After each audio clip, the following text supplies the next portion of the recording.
Hello for the 14th week of the year. I've used the Gospel, Luke 10. And really it's a continuation in a way of last week's readings relative to who is a follower of Jesus Christ, who is a disciple of Jesus Christ. And then when Christ chooses his disciples and talks about what it's going to be like, it's sort of interesting. In today's gospel is rather descriptive. If you're going to be one of my disciples and you're going to go into these different towns and so forth, well, I'm sending you. But it's rather descriptive. He says, I'm sending you and you will be like lambs among wolves. Not good for the lambs. And I'm sending you into these towns, and I want you to preach and teach and tell them what the good news is all about. And if they don't, well then shake the dust off your sandals and get the heck out of there. Go somewhere else, to another town. Well, it doesn't say it exactly that way, but as far as the way it says today's scripture is, whatever town you enter, and they do not receive you, go out into the streets and say, the dust of your town that clings to our feet, even that we shake off against you. I'm sorry, but I sort of like the old translation better.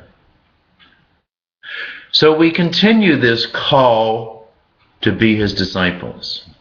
Last week, quickly, remember, Elisha, the prophet, was called to take the place of Elijah. So Elisha was going to be a disciple of Yahweh. And he goes and he says, let me kiss my mother and father goodbye. And they, okay, and he does. And then he burns all bridges, and he boils his oxen and gives the food to the poor and leaves. And I guess for the rest of his life, he was Yahweh's prophet. And then also, in last Sunday, Jesus said, if you're going to follow me, you better know what you're doing. It's not as easy as you think. You know, you might not know where you're staying tonight.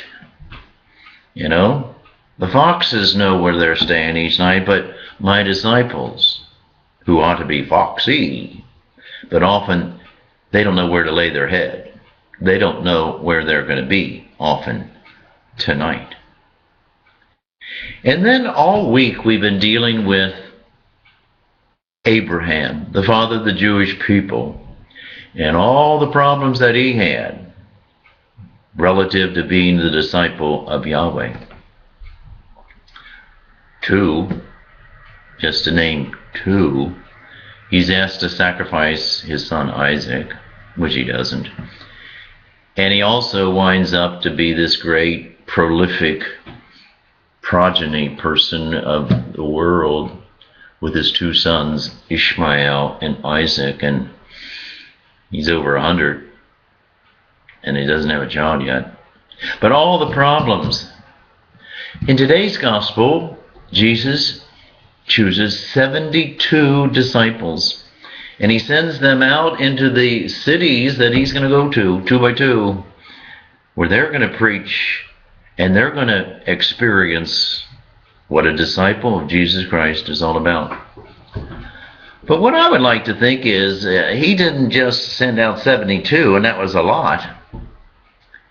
You know, he sends out 72 million today, or 2 billion today. You know, there's 1 billion Christians in the world and 1 billion Roman Catholic Christians in the world. There's 2 billion out of 7 billion people that are called to be the disciples of Jesus Christ.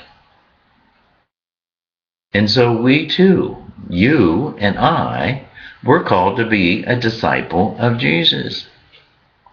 And we have some of the same problems, different problems, but same like problems of not being accepted, where to eat, sleep, whatever, where to be accepted, Well, the billion of us were called to do it.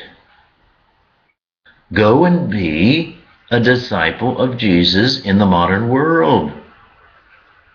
Go to be a disciple of Jesus at work or at home or wherever you are, in work or play. Go do it and let the people free. Don't dictate what they need to do and just make them feel guilty what they ought to do. But be Christ and let it go. And if they're not ready to receive Christ, well then, shake the dust off your sandals and get the heck out of there. But we all are called to be a disciple of Jesus Christ, or even a prophet of God.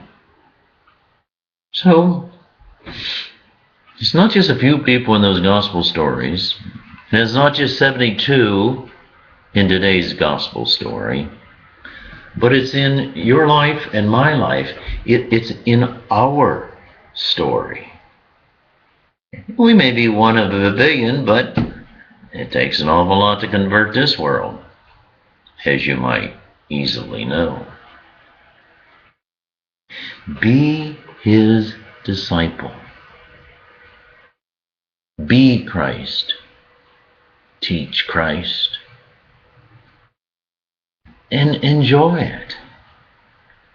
And let other people see your joy and see your goodness.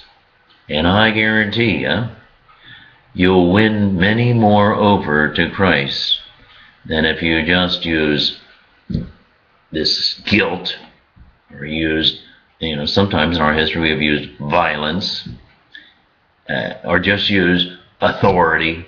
No. Be a disciple of Christ. And it starts deep down inside me.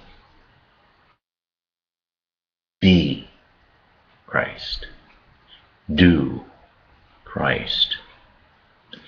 And let everybody free. What's wrong with that? Have a good day.